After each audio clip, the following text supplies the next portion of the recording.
Hello students, इस video में हम मॉडल्स ऑफ एबनॉर्मेलिटी या व्यू पॉइंट्स ऑफ एबनॉर्मेलिटी पर चर्चा करेंगे। इससे पिछले वीडियो में हमने एक डायथिसिस एंड स्ट्रेस मॉडल को पढ़ा था, समझा था। तो ये मॉडल्स ऑफ एबनॉर्मेलिटी से हम क्या समझते हैं या इसका क्या मतलब है? तो मॉडल ऑफ एबनॉर्मेलिटी जो ये बताता है कि एबनॉर्मल बिहेवियर क्यों और कैसे विकसित होता है और इन व्यवहारों का उपचार किस तरह से किया जाता है। यानी मॉडल्स के माध्यम से हमें ये पता चलता है कि हम एबनॉर्मल बिहेवियर क्यों करते हैं और एबनॉर्मल बिहेवियर का डेवलपमेंट कैसे होता है और इसका उपचार जो है किस ढंग से या वो कौन से उत्तम तरीके हैं जिससे हम इन एबनॉर्मल बिहेवियर को उपचार या ट्रीट कर सकते हैं।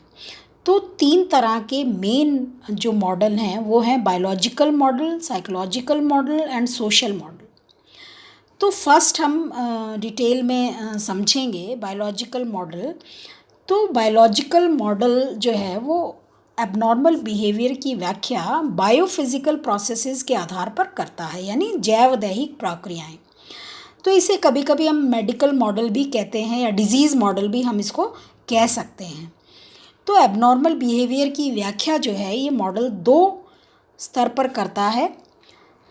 पहले स्तर पर इस मॉडल के अनुसार एबनॉर्मल बिहेवियर को सेंट्रल नर्वस सिस्टम का रोग माना जाता है, जो या तो जन्मजात होता है या किसी प्रकार के मस्तिष्कीय विकार यानी ब्रेन पैथोलॉजी से उत्पन्न होता है, और इसी स्तर पर किसी प्रकार के मनोवैज्ञानिक कारक या मनोसामाजिक वातावरण की भूमिका को महत्व नहीं दिया जाता। तो कहने का मतलब है कि जो फर्स्ट जो स्तर है वो ये कहता है बायोलॉजिकल मॉडल का कि जो एबनॉर्मल बिहेवियर है वो केंद्रीय तंत्रिका तंत्र का रोग है। दूसरे स्तर पर जो एबनॉर्मल बिहेवियर का कारण बताया गया वो है जैव रासायनिक प्रक्रियाओं का असंतुलित होना।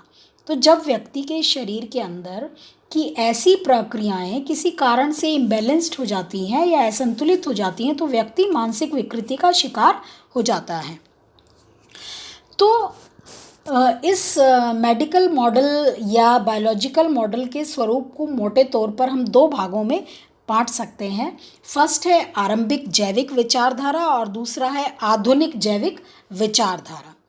तो आरंभिक जैविक विचारधारा, तो आरंभ से ही कुछ वैज्ञानिकों का ये मत है कि मानसिक विकृति का कारण शारीरिक रोग के समान ही दैहिक भी होता है। अर्थात एबनॉर्मल बिहेवियर एक तरह का रोग है जो ब्रेन में विकृति के कारण उत्पन्न होता है।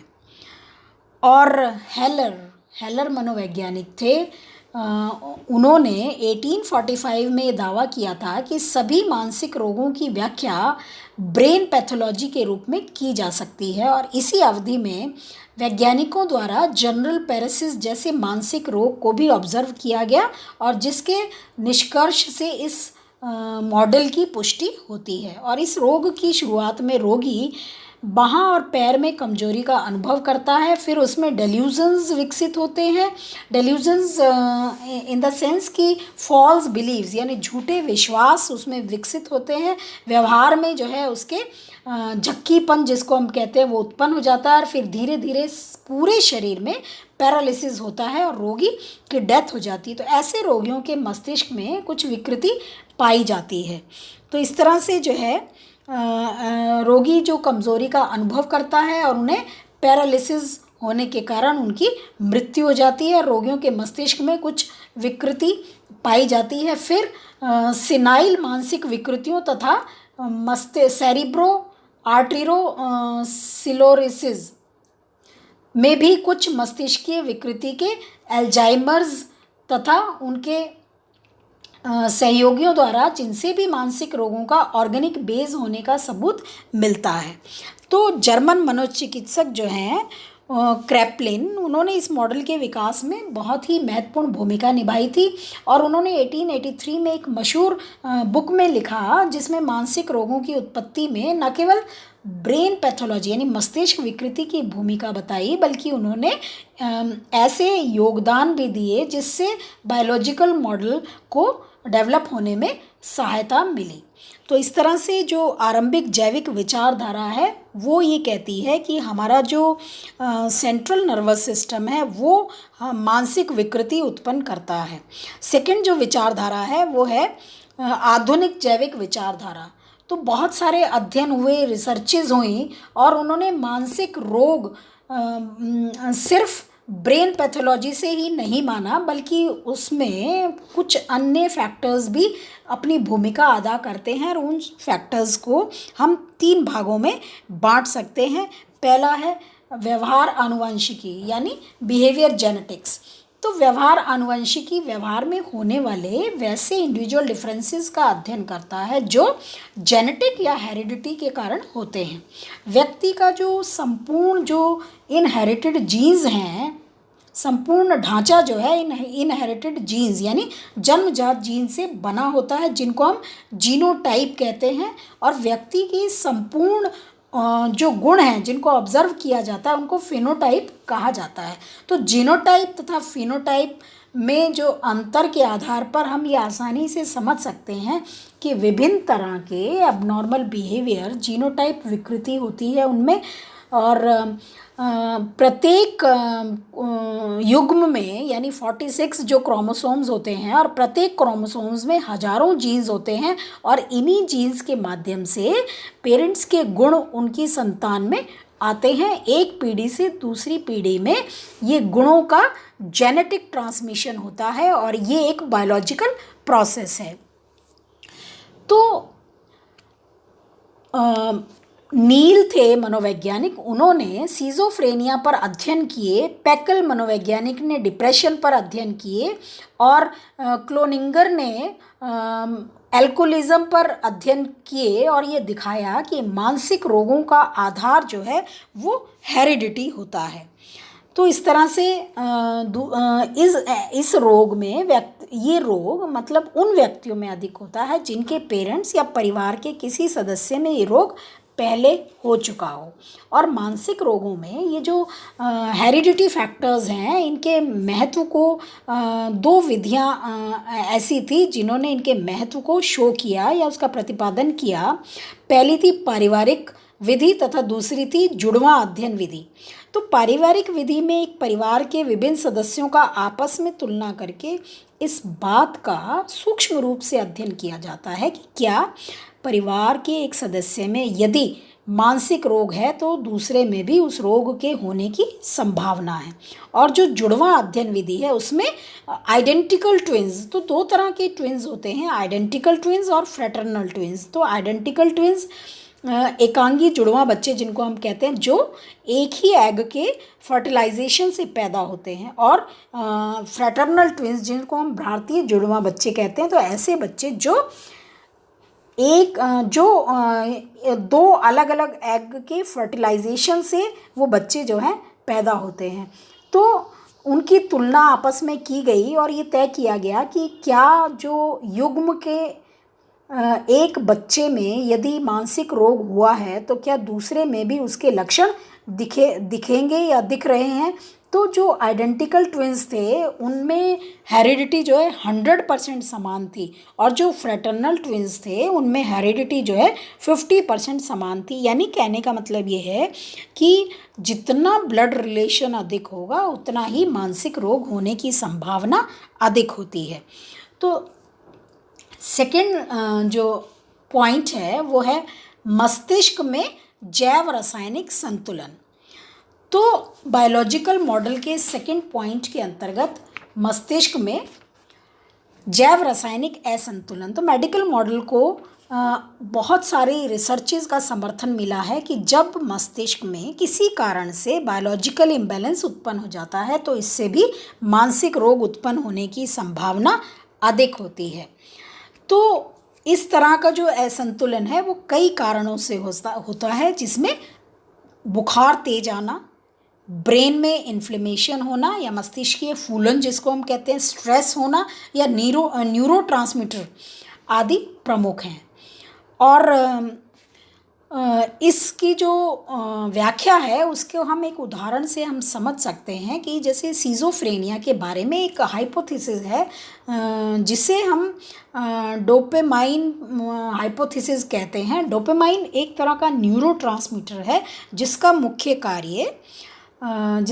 कार्य है न्यूरल ट्रांसमिशन में यानी तंत्रिका संचरण में मदद करना।